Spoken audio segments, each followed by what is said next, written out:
Hi students, welcome in this video. इस video में हम लोग पढ़ेंगे प्रॉपर्टीज ऑफ गैसेस। इसके पहले हम लोग पढ़ चुके हैं inter conversion of solid liquid and gas on the basis of change of their thermal energy and intermolecular attraction forces. Gases के थर्मल एनर्जी और इंटरमॉलिक्यूलर अट्रैक्शन फोर्सेस को चेंज करके हम उनके फिजिकल स्टेट को कन्वर्ट कर सकते हैं, सॉलिड से लिक्विड, लिक्विड से गैस में। यहाँ पे हम पढ़ने जा रहे हैं properties of gases. 3 physical state हम लोग को पढ़ना है, सॉलिड, लिक्विड एंड गैस। इसके पहले हम डिस्कस कर चुके हैं, क्लास 11th में हमको पढ़ना only gases and liquid. Then first of all we are going to discuss about gases. तो all the gases have certain properties like this. देखिए, first properties, gas are compressible. Gas are highly compressible. This means large volume of the gas can be compressed in a small volume। जैसे ये room है, पूरे room के gas को हम एक small chamber में कंप्रेस कर सकते हैं। पूरे रूम में जितना भी गैस फील्ड है, इस पूरे गैस के वॉल्यूम को कंप्रेस करके, compression means decreasing of volume by applying pressure. We can decrease the volume of gas by applying pressure. This property of gas is called compressibility। We can decrease the volume of gas by applying pressure. This property of gas is called compressibility. Gases are highly compressible. This means इनका volume हम बहुत ज़्यादा reduce कर सकते हैं। Pressure apply करके gas का volume हम बहुत ज़्यादा रिड्यूस कर सकते हैं। जैसे पूरे रूम के गैस को, पूरे रूम के एयर को हम एक स्मॉल कंटेनर में, स्मॉल वॉल्यूम में फिल कर सकते हैं। इस प्रॉपर्टी को हम कहते हैं compressibility. Gases are highly compressible. Next thing देखिए, expands. Gases are expands without limit. अगर आप किसी स्मॉल वॉल्यूम, स्मॉल कंटेनर जिसमें गैस भरे हैं, उसको ओपन कर दीजिए रूम में, तो पूरे रूम में एक्सपेंड कर जाएगा वो। मतलब गैस कंटेनर के वॉल्यूम को ऑक्यूपाई करता है।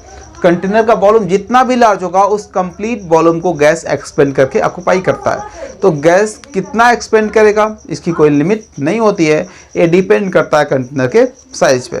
Gases expand without limit. Next thing देखिए, gas have a tendency to exert pressure on the wall of container. Gases जो होते हैं, कंटेनर के वॉल पे प्रेशर अप्लाई करते हैं। रियल में होता क्या है, जिस कंटेनर में हम गैस को फिल करते हैं, गैस के मॉलिक्यूल्स की काइनेटिक एनर्जी हाई होती है, इसलिए ये रैंडमली मूव करते हैं। ड्यूरिंग दिस रैंडम मोशन वो कंटेनर के वॉल से भी कोलाइड करते हैं और आपस में भी इनके मॉलिक्यूल का म्यूचुअल कोलिजन होता है। Due to collision of the molecules of gas with the wall of container, they exert a pressure on the wall of container। तो गैस किसी भी कंटेनर में रखे जाते हैं, तो उस कंटेनर के वॉल पे एक प्रेशर एक्सर्ट करते हैं। नेक्स्ट देखिए, डिफ्यूज रैपिडली। अगर गैस को आप ओपन कर दीजिए, जैसे एक सेम कंटेनर में हम 2 गैसेस को ओपन करके रख देते हैं, तो दोनों गैस डिफ्यूज होके मिक्स हो जाएंगे प्रॉपरली। मतलब यूनिफॉर्म कंपोजिशन बन जाएगा। जैसे आप ऐसे समझिए कि हम रूम के किसी एक कॉर्नर में कोई परफ्यूम स्प्रे कर दिए, तो परफ्यूम की जो फ्लेवर है, जो उसमें से गैस निकल रही है, वो गैस डिफ्यूज होकर पूरे रूम में यूनिफॉर्मली मिक्स हो जाएगा। मतलब उसका कंसंट्रेशन अगर आप चेक करेंगे, तो जो उस कॉर्नर में उसका कंसंट्रेशन मिलेगा, वही कंसंट्रेशन पूरे रूम में मिलेगा। Same composition throughout the whole mixture, इसी को कहते हैं हम यूनिफॉर्म कंपोजिशन। तो अगर किसी भी 2 या 2 से ज़्यादा गैस को एक ही कंटेनर में फिल किया जाएगा, तो वो ऑटोमेटिकली डिफ्यूज होकर सेम कंपोजिशन को ऑक्यूपाई कर लेते हैं। इसी को हम कहते हैं gas have a tendency to diffuse rapidly. Next देखिए, volume and shape of gas are not fix. Already हम डिस्कस कर चुके हैं इसके डेफिनेशन में ही। नेक्स्ट देखिए, gas obey certain law. Gas कुछ सर्टेन लॉज को ओबे करते हैं, इन्हीं को हम कहते हैं द गैस लॉ। जो लॉ गैस ओबे करते हैं, उसी को हम कहते हैं गैस लॉ। और ये जो गैस लॉ होते हैं, all the gas law are based on experimental observations. जितने भी गैस लॉ दिए गए हैं, ये डिफरेंट एक्सपेरिमेंटल ऑब्जर्वेशन पे बेस्ड हैं। कोई भी गैस लॉ थ्योरेटिकल नहीं है। तो these are the properties of gases. अब इन सभी प्रॉपर्टीज को और गैस लॉ को, गैस लॉ कोई सिंगल लॉ नहीं है। आपको यहाँ पे पढ़ना गैस लॉ में Boyle's law, Charles law, Avogadro law, Dalton's law, जितने भी लॉ को गैस ओबे करता है उन सबको यहाँ पे हम पढ़ेंगे और इन्हीं के बेसिस पे हम डेराइव करते हैं आइडियल गैस इक्वेशन। अभी हमने बताया आपको कि गैस लॉ जो है वो सब एक्सपेरिमेंटल फैक्ट पे बेस्ड हैं, मतलब इसमें कुछ भी थियोरेटिकल नहीं है, और जो गैस लॉ है इन्हीं के बेसिस पे डिराइव होता है एक इक्वेशन जिसे हम कहते हैं आइडियल गैस इक्वेशन। तो ये सब हमको समझने के लिए, सभी गैस लॉ और आइडियल गैस इक्वेशन को एक्सप्लेन करने के लिए, इसको समझने के लिए सबसे पहले हमको गैस के वॉल्यूम, मास, टेम्परेचर,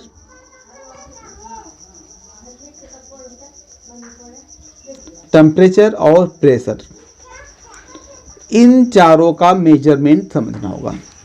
अगर हम गैस को किसी कंटेनर में रखते हैं तो इसकी वॉल्यूम क्या है, इसका टेम्परेचर क्या है, इसका प्रेशर क्या है और इसका मास क्या है, ये हमको समझना होगा। तो फर्स्ट ऑफ ऑल देखिए गैस का वॉल्यूम कैसे मेजर करते हैं। Measurement of the volume of gas, measurement of volume. First of all we are going to discuss measurement of volume. अगर हमको वॉल्यूम का मेजरमेंट करना तो देखिए अभी हमने बताया कि gas expends without limit. Gas को जिस कंटेनर में रखेंगे उसी कंटेनर के वॉल्यूम को ऑक्यूपाई करेगा। तो रियल में हमको गैस के वॉल्यूम को मेजर करने के लिए कंटेनर की वॉल्यूम को मेजर करने की आवश्यकता होती है। जिस कंटेनर में हम गैस को फिल कर रहे हैं उसी के वॉल्यूम को मेजर कर लेंगे, जो उसका वॉल्यूम होगा वही गैस का भी वॉल्यूम होगा। और इसके लिए हम यूनिट, ऐसा यूनिट तो मीटर क्यूब होगा, इसके अलावा आप सेंटीमीटर क्यूब, लीटर या ml भी यूज कर सकते हैं। मतलब वॉल्यूम का कोई भी यूनिट यहाँ पे यूज किया सकता है। और इसके मेजरमेंट के लिए हमको कंटेनर की वॉल्यूम मेजर करनी होती है, गैस के वॉल्यूम हम मेजर नहीं कर सकते, क्योंकि उसको जिस कंटेनर में रखेंगे उसी के वॉल्यूम को ऑक्यूपाई करेगा वो। और इसकी वॉल्यूम फिक्स नहीं है क्योंकि ये हाईली एक्सपेंडेबल है। जितना भी किसी भी कंटेनर में रखेंगे, जितना बड़ा कंटेनर उतना इसका वॉल्यूम हो जाएगा। नेक्स्ट देखिए मास ऑफ द गैस। गैस के मास को कैसे मेजर करेंगे। जैसे यहाँ पे एयर है, एयर के मास को कैसे मेजर करेंगे। अगर हम यहाँ पे कोई केमिकल बैलेंस रखते हैं, बैलेंस के ऊपर गैस को कैसे रखेंगे और उसका मास कैसे डिटरमाइन किया जाएगा। तो गैस के मास को डिटरमाइन करने के लिए हम क्या करते हैं, किसी कंटेनर में गैस को फिल करते हैं, कंटेनर में गैस को फिल करते हैं और उस फिल्ड कंटेनर का मास डिटरमाइन कर लेते हैं। देन आफ्टर इवैक्यूएट करके उस खाली कंटेनर का मास डिटरमाइन कर लेते हैं और फील्ड कंटेनर के मास में से वैकेंट कंटेनर के मास के को सब्सट्रैक्ट कर देंगे। जो डिफरेंस आएगा वही होगा मास ऑफ गैस। तो mass of gas will be equal to mass of filled container minus mass of vacant container. Filled container के मास को में से हम वैकेंट कंटेनर के मास को जब माइनस करेंगे जो डिफरेंस आएगा वही डिफरेंस क्या है, मास ऑफ द गैस। एक चीज और देखिए, गैस का मोल भी हम डिटरमाइन कर सकते हैं। अगर हमको मास ऑफ गैस मिल गया तो मोल ऑफ गैस कैसे डिटरमाइन करेंगे, mole of gas equal to mass of gas in gram by molar mass of the gas. Mass को मोलर मास से डिवाइड करके हम number of mole of gas भी डिटरमाइन कर सकते हैं। तो अगर आपको किसी गैस का मोलर मास मास या मोल एक्सपेरिमेंटली डिटरमाइन करना हो तो क्या करेंगे, पहले कोई वैकेंट कंटेनर लेंगे, उसका मास मेजर कर लेंगे और फिर उसी कंटेनर को आप उस गैस से फिल्ड कर देंगे जिसका मास आपको डिटरमाइन करना है। देन फील्ड कंटेनर का मास डिटरमाइन कर लेंगे और दोनों का डिफरेंस फाइंड कर लेंगे। जो डिफरेंस आएगा वही मास ऑफ गैस है। मास ऑफ गैस को मोलर मास से डिवाइड कर देंगे तो आपको मिल जाएगा number of mole of gas. तो इस तरह से हम गैस का मोल और गैस का मास मेजर करते हैं experimentally. Temperature, measurement of temperature of the gas. Gas के टेम्परेचर को कैसे मेजर करेंगे, तो टेम्परेचर के मेजरमेंट में हम यूज करते हैं थर्मामीटर। थर्मामीटर। थर्मामीटर पहले टेम्परेचर होता क्या है, आप लोग फर्स्ट चैप्टर में पढ़े होंगे। Temperature is measurement of degree of hotness और कूलनेस ऑफ द ऑब्जेक्ट। किसी भी ऑब्जेक्ट का डिग्री ऑफ हॉटनेस और डिग्री ऑफ कूलनेस का मेजरमेंट है टेम्परेचर। देखिए यहाँ पे दो टर्म होता है जिसमें स्टूडेंट अक्सर करके कंफ्यूज होते हैं। एक टर्म है टेम्परेचर और दूसरा हीट। हीट और टेम्परेचर को लेके कंफ्यूज रहते हैं लोग। Heat is a form of energy, heat is a form of energy which flow due to temperature difference. अगर दो ऑब्जेक्ट का टेम्परेचर इक्वल नहीं है और दोनों को एक साथ रखा जाएगा तो हॉटर ऑब्जेक्ट से कूलर ऑब्जेक्ट की तरफ एक एनर्जी फ्लो करती है, उसी एनर्जी को कहते हैं हीट। और ये तब तक फ्लो करता है जब तक दोनों का टेम्परेचर इक्वल नहीं हो जाता। दिस मीन्स टेम्परेचर डिफरेंस की वजह से जो एनर्जी फ्लो करता है दो ऑब्जेक्ट के बीच में, उसी एनर्जी को हम हीट कहते हैं। और टेम्परेचर क्या है? Temperature is measurement of degree of coolness और हॉटनेस ऑफ द ऑब्जेक्ट। कोई भी ऑब्जेक्ट कितना हॉट है या कितना कूल है, उसके डिग्री ऑफ हॉटनेस और कूलनेस को मेजर करने के लिए जो पैरामीटर यूज करते हैं वही पैरामीटर टेम्परेचर है। और टेम्परेचर मेजर करने के लिए जो इंस्ट्रूमेंट यूज करते हैं उसे कहते हैं हम थर्मामीटर, या इसी को हम पायरोमीटर भी कहते हैं। Thermometer is also known as pyrometer. देखिए थर्मामीटर डिफरेंट टाइप के होते हैं। जनरली यूज होने वाले थर्मामीटर हैं Celsius scale, Fahrenheit scale and Kelvin scale. Celsius, Fahrenheit and Kelvin scale generally common use के थर्मामीटर हैं। जैसे इनको हम इंटर कन्वर्ट भी कर सकते हैं। आप ऐसे समझो सेल्सियस स्केल कैसे बना। हम यहाँ पे ले लेते हैं आइस, यहाँ पे क्या लिया हमने, यहाँ पे ले लिया आइस। आइस के ऊपर हम लगा दिए एक ग्लास का रॉड और ग्लास रॉड में एक बल्ब है, यह एक बल्ब, इसमें फिल कर दिया मरकरी। देखिए हमने ग्लास रॉड लिया, इसमें नीचे एक बल्ब अटैच है, उस बल्ब में मरकरी फिल कर दिया। देन आफ्टर इसको हीट करना स्टार्ट किया। जब हम इसको हीट करेंगे तो इस आइस का टेम्परेचर इंक्रीज होगा। देन जब इसका टेम्परेचर इंक्रीज होगा तो जो मरकरी यहाँ पे फिल किया गया है इसका भी टेम्परेचर इंक्रीज होगा। और जब टेम्परेचर इंक्रीज होगा तो मरकरी में वॉल्यूम एक्सपेंशन होता है, क्योंकि लिक्विड है। एक्सपेंशन जानते हैं ना आप लोग? एक्सपेंशन का मतलब होता है increase of volume due to increase of temperature. किसी भी ऑब्जेक्ट को हीट करते हैं, अगर वो लीनियर है, जैसे मान लीजिए ए, तो इसका बढ़े इंक्रीज तो वॉल्यूम होगा, लेकिन इसके लेंथ के कंपैरिजन में एरिया बहुत कम इंक्रीज होगा, क्योंकि एरिया बहुत कम है। तो इसको हम कहेंगे लीनियर एक्सपेंशन। अगर लेंथ इंक्रीज होगा सिग्निफिकेंट अमाउंट में और एरिया सिग्निफिकेंट अमाउंट में इंक्रीज नहीं हो रहा है तो इसे कहते हैं हम लीनियर एक्सपेंशन। अगर कोई 2 डायमेंशनल ऑब्जेक्ट है, जैसे कोई प्लेट है, और उसको हम हीट करें तो उसका थिकनेस जो होगा वो निग्लिजिबली इंक्रीज होगा, लेकिन लेंथ और ब्रेड्थ सिग्निफिकेंट अमाउंट में इंक्रीज होता है हीट करने पे। तो इस तरह के एक्सपेंशन को कहते हैं thermal expansion, sorry 2 dimensional expansion या एरिया एक्सपेंशन।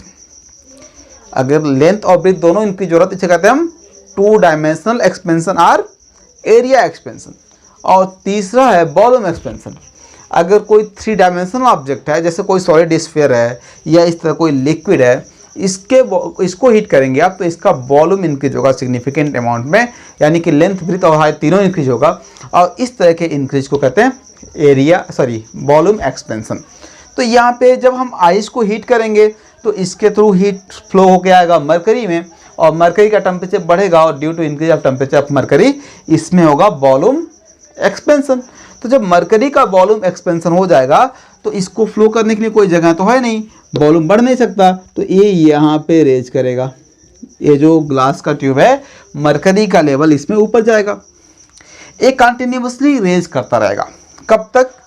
जब इस आइस का टेम्परेचर हो जाएगा 0 डिग्री सेल्सियस तो ये आइस मेल्ट करना स्टार्ट कर देगा, और तब इस मरकरी का लेवल कांस्टेंट हो जाएगा, क्योंकि जब तक कोई सॉलिड मेल्ट होता है तब तक उसका टेम्परेचर नहीं बढ़ता। जब तक कोई प्योर सॉलिड, कोई प्योर क्रिस्टलाइन सॉलिड जब तक मेल्ट होता है उस ड्यूरेशन में उसका टेम्परेचर इंक्रीज नहीं होता। मेल्टिंग पॉइंट को हम डिफाइन करते हैं the temperature at which solid completely converts into liquid without any increase of temperature at a constant temperature. आप कहो the constant temperature at which solid completely convert into liquid by heating is called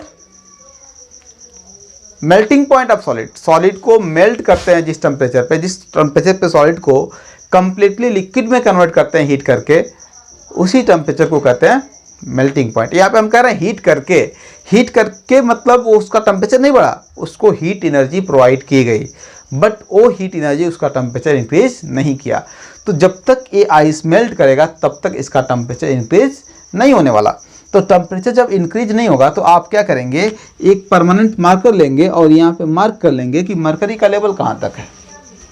okay, और mark करके उसी को 0 degree Celsius लिख सकते हैं हम, क्योंकि 0 डिग्री पे आइस मेल्ट करता है। देन आफ्टर इसको और फर्दर हीट करेंगे। जब आइस मेल्ट हो जाएगा, ये पूरा वाटर में कन्वर्ट हो गया, फिर से इसको हीट करेंगे तो इसमें मरकरी का लेवल इंक्रीज होगा। कब तक इंक्रीज होगा? जब तक ये बॉयल नहीं करने लगेगा। जब ये बॉयल करने लगेगा तो फिर से ये लेवल कांस्टेंट हो जाएगा, क्योंकि during the boiling of liquid temperature increase नहीं होता। Boiling is also a constant temperature. तो जब तक लिक्विड कंप्लीटली बॉयल होकर वेपर में कन्वर्ट नहीं हो जाता है तब तक उसका टेम्परेचर इंक्रीज नहीं होता। जिस टाइम पे ये कांस्टेंट होगा इसको हम मार्कर से मार्क करेंगे, परमानेंट मार्कर से, और इसको लिख देंगे ये है 100 डिग्री सेल्सियस। अब क्या करिए, आप इस ग्लास रॉड को यहाँ से निकाल लीजिए और इसका जो ओपन एंड है, ये यहाँ पे बल्ब है, इसमें मरकरी भरा हुआ और ये ओपन एंड है। ओपन एंड को ब्लंट कर देना है। ओपन एंड को क्या करना है? ब्लंट कर देना है बाय हीटिंग एट बर्नर। इसको हीट करेंगे, ऑटोमेटिकली ये मेल्ट होके बंद हो जाएगा। ओके, अब आपने यहाँ पे मार्क किया है 100 डिग्री सेल्सियस और यहाँ पे मार्क किया है 0 डिग्री सेल्सियस। इसके बीच में जो डिस्टेंस है इसको इक्वल 100 पार्ट में डिवाइड कर देंगे। इक्वल 100 पार्ट, यहाँ पे 100 पार्ट नहीं बना पा रहे हैं हम क्योंकि इस डिस्टेंस कम है, तो इसको हम मेजर करके इक्वल 100 पार्ट में डिवाइड कर देंगे। 1 पार्ट इज 1 डिग्री सेल्सियस। इस तरह से ये बन जाएगा आपका सेल्सियस स्केल का थर्मामीटर। इसी इंस्ट्रूमेंट को हम कहते हैं थर्मामीटर। आप किसी भी ऑब्जेक्ट को हीट करेंगे, जितना हॉट होगा उतना थर्मल एक्सपेंशन होगा मरकरी में, उसी के अकॉर्डिंग इस स्केल पे आपको रीडिंग मिल जाती है। इसी को हम कहते हैं Celsius scale of the measurement of temperature. इसी को हम कहते हैं थर्मामीटर। और ये थर्मामीटर किसका है? सेल्सियस स्केल का। ऐसे ही जब हम यहाँ पे लोवेस्ट टेम्परेचर लेते हैं, melting point of brine solution, brine मतलब कंसंट्रेट सॉल्यूशन ऑफ NaCl, और boiling point of brine solution, तो इन दोनों के बीच में जो डिस्टेंस आता है उसको इक्वल 180 पार्ट में डिवाइड करते हैं तो फ़ारेनहाइट स्केल बन जाता है। और ऐसे ही जब हम लोवेस्ट टेम्परेचर लेते हैं, एब्सोल्यूट जीरो टेम्परेचर, और हाईएस्ट वाटर का बॉइलिंग पॉइंट, और दोनों को के डिस्टेंस को इक्वल 373 पार्ट में डिवाइड कर देते हैं तो 1 part equal to 1 degree Celsius हो जाता है। तो सॉरी, डिग्री केल्विन होता है बेटा। केल्विन के साथ डिग्री नहीं यूज करते। सेल्सियस और फ़ारेनहाइट के साथ हम डिग्री यूज करते हैं, कहते हैं डिग्री सेल्सियस, डिग्री फ़ारेनहाइट। जैसे यहाँ पे अगर हमको लिखना 100 डिग्री तो इसको लिखेंगे 100 डिग्री सेल्सियस। अगर फ़ारेनहाइट है तो हम लिखेंगे 180 डिग्री फ़ारेनहाइट। लेकिन अगर केल्विन में हमको टेम्परेचर लिखना है 273 केल्विन, ऐसे लिखा जाएगा। तो ऐसे हम टेम्परेचर को 3 कॉमन यूनिट में रिप्रेजेंट करते हैं, डिग्री सेल्सियस, केल्विन और फ़ारेनहाइट। इसको हम इंटर कन्वर्ट भी कर सकते हैं। ये होता है 5/9 Fahrenheit, degree Fahrenheit minus 32 equal two degree Celsius. अगर हम इसको केल्विन में चेंज करना चाहें तो ये होता है 273, सॉरी केल्विन माइनस 273। तो ये आप आसानी से कन्वर्ट कर सकते हो फ़ारेनहाइट को डिग्री सेल्सियस में और डिग्री सेल्सियस को केल्विन में। हाँ, अगर आप केल्विन को फ़ारेनहाइट में या फ़ारेनहाइट को केल्विन में चेंज करना चाहते हैं तो इसके लिए डायरेक्ट कोई फार्मूला नहीं होता। आपको पहले फ़ारेनहाइट को डिग्री सेल्सियस में कन्वर्ट करना पड़ेगा, देन डिग्री सेल्सियस को केल्विन में। अगर केल्विन से फ़ारेनहाइट में जाना है तब भी यही करना है आपको। फ़ारेनहाइट के टेम्परेचर को केल्विन के टेम्परेचर को आप डिग्री सेल्सियस में कन्वर्ट करेंगे और फिर डिग्री सेल्सियस में जो वैल्यू मिलेगा उसको आप कन्वर्ट कर लेंगे फ़ारेनहाइट में। इस तरह से हम इस फार्मूले को यूज़ करके टेम्परेचर को एक यूनिट से दूसरे यूनिट में आसानी से कन्वर्ट कर सकते हैं और गैस के टेम्परेचर को हम इनमें से किसी भी यूनिट के फॉर्म में रिप्रेजेंट कर सकते हैं। अब हमको पढ़ना है measurement of pressure. These are all about measurement of temperature. Now next thing is measurement of pressure. अगर हमको गैस का प्रेशर मेजर करना है तो इसके लिए हम यूज़ करते हैं एक इंस्ट्रूमेंट जिसे कहते हैं मैनोमीटर।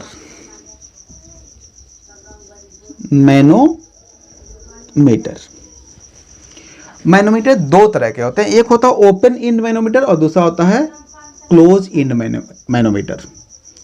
ओपन एंड मैनोमीटर और दूसरा होता है क्लोज एंड मैनोमीटर।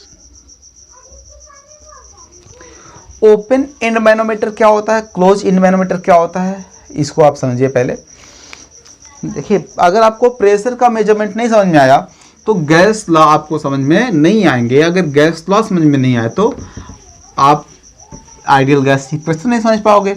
मतलब प्रेशर का मेजरमेंट बिल्कुल बेसिक चीज़ है, यहाँ पे आपको ये समझना ही समझना है। तो इसको बहुत अच्छे से समझेंगे आप लोग।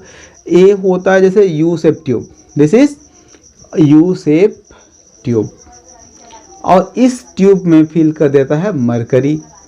आप ध्यान से समझो, अगर यहाँ पे हम मरकरी भरते हैं इस ट्यूब में तो इस ट्यूब के दोनों एंड पे यहाँ पे जो प्रेशर लग रहा है वो भी एटमॉस्फेयर का प्रेशर है और यहाँ पे जो प्रेशर लग रहा है ये भी एटमॉस्फेयर का प्रेशर है। दूसरे एंड को ऐसे बेंड कर देते हैं, फिर भी यहाँ जो प्रेशर लग रहा हो एटमॉस्फेयर का प्रेशर है। अब हमको किसी कंटेनर में गैस फिल किया हमने और इसका प्रेशर मेजर करना है। सपोज ये कोई कंटेनर है, इसमें कोई गैस फील्ड है और इस गैस का हमको मेजर करना है प्रेशर। तो क्या करेंगे, यहाँ पे ओपन करेंगे और यहाँ पे एक ट्यूब से इसको जोड़ देंगे। देखो, रियल में ऐसे कंटेनर में फिल करते हैं जहाँ पे यहाँ पे एक ओपनिंग लगी होती है, जिस ओपनिंग से हमको मैनोमीटर को जोड़ना है। इसी इंस्ट्रूमेंट को मैनोमीटर कहते हैं। जब हम इस मैनोमीटर को जोड़ेंगे, ज्वाइन करेंगे, तो देखिए यहाँ से लग रहा है क्या, यहाँ से अप्लाई हो रहा है प्रेशर ऑफ एयर, इसे हम कहते हैं प्रेशर ऑफ एटमॉस्फेयर। और यहाँ पे जो गैस है उसका प्रेशर लग रहा है प्रेशर ऑफ गैस।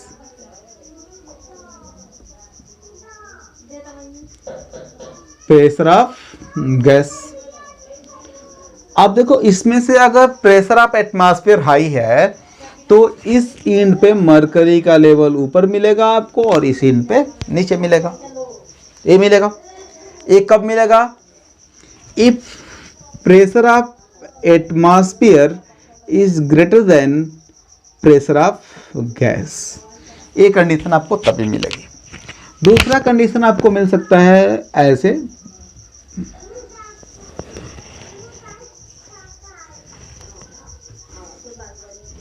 कि ये इस आर्म में प्रेशर ज़्यादा हो और लेवल हाई हो और इस आर्म में लेवल लो हो। ये कंडीशन आपको तब मिलेगा, ये मरकरी का लेवल है। यहाँ पे अगर PATM एटमॉस्फेरिक प्रेशर स्मॉल होगा और प्रेशर ऑफ गैस हाई होगा तो आपको ऐसा कंडीशन मिलेगा।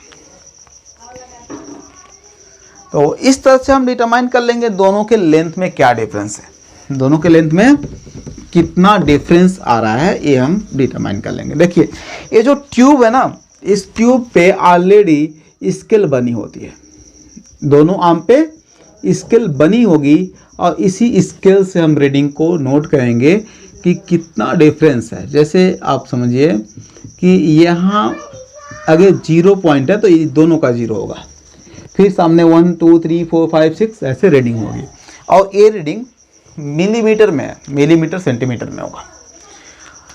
तो हम देख लेंगे यहाँ पे कितना डिफरेंस है। सपोज अगर ये डिफरेंस 20 mm का है, तो इसका मतलब ये जो गैस है वो एटमॉस्फेयर से 20 mm ज़्यादा प्रेशर लगा रहा है। प्रेशर का मेजरमेंट होता है mmHg में, mmHg। आप लोग अभी हम आपको बता रहे हैं मैनोमीटर, ये क्या है मैनोमीटर। अभी हमने आपको बताया था दो तरह के मैनोमीटर होते हैं, open end and close end. तो ये दोनों ओपन इंड मैनोमीटर हैं। एक कंडीशन हम आपको ये बता रहे हैं कि जब गैस का प्रेशर एयर के प्रेशर से कम होगा तो मैनोमीटर में आपको इस तरह का स्ट्रक्चर दिखेगा कि ये जिस आर्म को आप गैस चेंबर से जोड़े हैं उसका लेवल हाई होगा मरकरी का, और जिस आर्म को ओपन रखा उसका लेवल लो होगा। और दूसरा कंडीशन आपको तब मिलेगा जब गैस चेंबर का प्रेशर हाई है और एटमॉस्फेयर का प्रेशर लो है, तो जिस आर्म को गैस चेंबर से आपने ज्वाइन किया उसका लेवल नीचे और जो ओपन है उसका लेवल ऊपर होगा। तो यहाँ पे कितना प्रेशर ज़्यादा लगा रहा है गैस चेंबर, अगर आप देखो तो प्रेशर ऑफ गैस जो है, pressure of gas this is equal to atmospheric pressure plus 20 mmHg।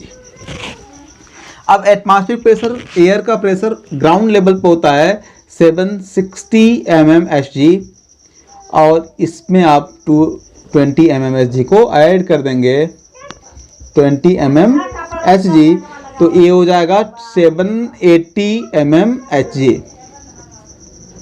This is the pressure of gas. इसको समझिए, अगर गैस का प्रेशर ज़्यादा है एयर का प्रेशर कम है तो आप क्या करेंगे, फिर दोनों का डिफरेंस फाइंड करेंगे। अगर ये डिफरेंस 10 mm है, 10 मिलीमीटर का डिफरेंस है, तो क्या होगा, प्रेशर ऑफ गैस कितना होगा, प्रेशर ऑफ गैस होगा pressure of atmosphere minus 10 mmHg, और एटमॉस्फेयर का प्रेशर 760 mmHg होता है, 760 माइनस 10 mmHg, तो आपको गैस का प्रेशर मिल जाएगा 750 mmHg। This is the pressure of gas. तो इस तरह से हम किसी भी गैस का प्रेशर मेजर कर सकते हैं with the help of open end manometer. आप लोग को ओपन इंड मैनोमीटर समझ में आ गया होगा।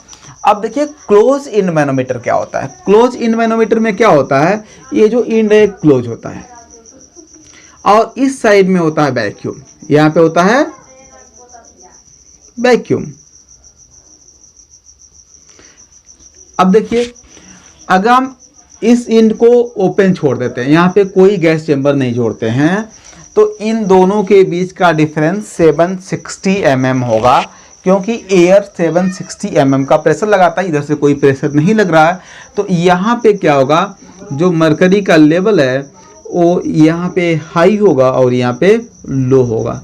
कितना हाई, यहाँ पे जो लेवल है इससे ये होगा 760 mmHg हाई लेवल पे।